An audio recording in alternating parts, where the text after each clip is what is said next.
নমস্কার। আজকে আমি আপনাদের সামনে যে বিষয়টি নিয়ে আলোচনা করব, বিষয়টি হয়তো অনেকেরই কাছে খুব লজ্জাজনক বিষয়, কিন্তু সাধারণত এই বিষয়টি লজ্জার নয়, কারণ প্রতিটা মেয়েরই এটি একটি শারীরবৃত্তীয় প্রক্রিয়া। হ্যাঁ, আপনারা যেটা ভাবছেন সেটাই নিয়েই আলোচনা করছি। আজকের বিষয় হচ্ছে মাসিক বা পিরিয়ডস। নারীদেহের বয়ঃসন্ধির প্রথম বৈশিষ্ট্য হলো মাসিক বা পিরিয়ডস। নারীদেহকে সুস্থ ও গর্ভধারণ করতে প্রতি মাসে নির্দিষ্ট সময় থেকে কয়েকদিন স্বাভাবিকভাবে পিরিয়ড হয়। এই নিয়ে রয়েছে আমাদের সমাজে নানা কুসংস্কার। এই পিরিয়ড মেয়েদের একটি শারীরবৃত্তীয় প্রক্রিয়া। লজ্জা ও কুসংস্কার থাকায় চিকিৎসকের পরামর্শ না হওয়ায় আমরা অনেক সময় নিজেদের বিপদের সম্মুখীন করে তুলি। তাই এই ভিডিওর মাধ্যমে পিরিয়ড সম্পর্কে আলোচনা করব। বন্ধুরা, স্বাভাবিকভাবে 12 বছরের আগে পিরিয়ড শুরু হওয়া উচিত নয়। অনেক সময় 10-11 বছরেও পিরিয়ড শুরু হয়ে যায়। সাধারণত 10-15 বছরের মধ্যে শুরু হয় পিরিয়ড। তবে অনেক সময় ব্যতিক্রম হয়, 8 বছরেও পিরিয়ড শুরু হতে দেখা যায়। এই সময় শারীরিক পরিবর্তন হলেও মানসিক পরিবর্তন খুব একটা হয় না।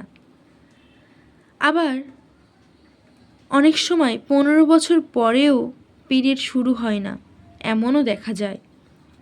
এটি সঠিক সময়ে বা সঠিক নিয়মে হচ্ছে কি না তা অনেক মেয়েরাই জানে না। প্রতি মাসে নির্দিষ্ট সময় একবার পিরিয়ড হয়ে গেলে, সেক্ষেত্রে যদি কারো 2-3 বার হয় প্রতি মাসে, তাহলে এই লক্ষণটি খারাপ। বর্তমান মাসিক থেকে পরবর্তী মাসিকের সময়কাল হয়ে থাকে সাধারণত 28 দিন। প্রতি মাসে পিরিয়ডের স্থায়িত্বকাল কমপক্ষে 2 থেকে 7 দিন। সাধারণত প্রথম 2 দিন একটু বেশি পরিমাণে রক্ত নিঃসৃত হয়, এটা স্বাভাবিক। অনেক মেয়েদের ক্ষেত্রে রক্ত দলা বা ক্লড আকারে বের হয়, তখন মেয়েদের বেশি পেটে ব্যথা অনুভব হয়। এই সময় পরিষ্কার পরিচ্ছন্নতা অনেকটাই জরুরি। লজ্জার ফলে মেয়েরা অনেকক্ষণ একই কাপড় বা প্যাড ব্যবহার করে, ফলে জরায়ুতে ইনফেকশন হতে পারে। এই কাপড় বা প্যাড ব্যবহার করা খুব একটা স্বাস্থ্যসম্মত এমনটা নয়, যদি আমরা সঠিক মতো তার ব্যবহার না করি। স্যানিটারি ন্যাপকিন ব্যবহার করাই ভালো। বাথরুমে যাওয়ার পর অবশ্যই ভালোভাবে হাত পরিষ্কার করতে হবে, না হলে সংক্রমণ ছড়িয়ে পড়তে পারে। 4 থেকে 6 ঘন্টা পর পর প্যাড বা কাপড় পরিবর্তন করুন। পিরিয়ডসের সময় কি গর্ভবতী হওয়ার সম্ভাবনা বেশি থাকে? এই প্রশ্নটা অনেকেরই মনেই আসতে পারে। সেখানে বলবো, বিবাহিত মহিলাদের ক্ষেত্রে পিরিয়ডসের সময় কোনো বিবাহিত নারী যদি শারীরিক সম্পর্কে লিপ্ত হয়, গর্ভবতীর সম্ভাবনা বেশি থাকে, কারণ এই সময় শারীরিক সক্রিয়তাটা অনেকাংশে বেশি থাকে। প্রতিটি মেয়ের জীবনচক্রে এটি অংশ হলো পিরিয়ড। প্রতিটি মায়ের উচিত মেয়েদের এই ব্যাপারে জানানো, সচেতন হওয়া উচিত।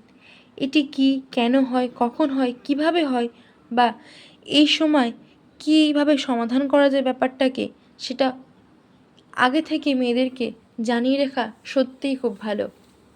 কিন্তু আমাদের সমাজে এই পিরিয়ডস ব্যাপারটাকে নিয়ে আমরা খুব লজ্জা মনে করি।